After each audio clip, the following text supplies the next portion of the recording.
Assalomu alaykum. Bizda xudo xolasa переделка 4-etajda, orqa tarafında 2 xonali uy ekan. Shuni переделкалari bor. Demir kotelni olib tashlab, kotel qo'yib beramiz. Xayr.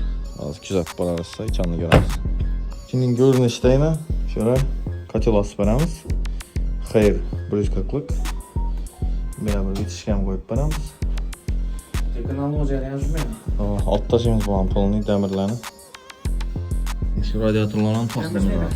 Keyin tranik kuramiz. O't bilan через radyator atib o'tirganlarga buni. Yana birsi bor, shundan 2 toshga beramiz. Sonda ekamiz. Abiko. Ayman, telefon.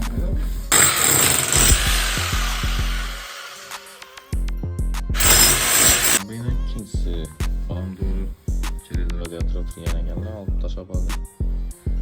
Tranik beramiz. Nima deydi kotel xudo xolasa? Zamena. Almanı paketen. Parametrlar bilan aynan bera bir ishlom atib qo'yamiz keyinchalik. Hozir yog'da yo'q dedi egasi, shuning uchun hozir yoqib, ishlatib beramiz taxlab xudo xolasa. 2 toshga radyator bor edi. Radyatorlarni ham teylarni taxladi qo'ydik. Yan tomonda yana ko'rsataman.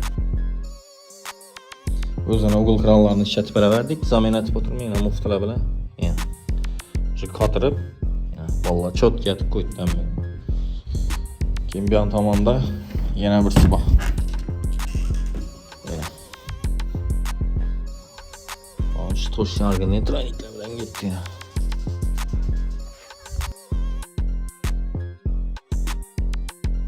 Bakalım kaçalı yanıp işlep başladı. 70 gradus alıptı. 63 Ama yaşında. erken kesip çekti. 2 toş radyatör koydu bir de. Kolaşamız kısıldı hocam.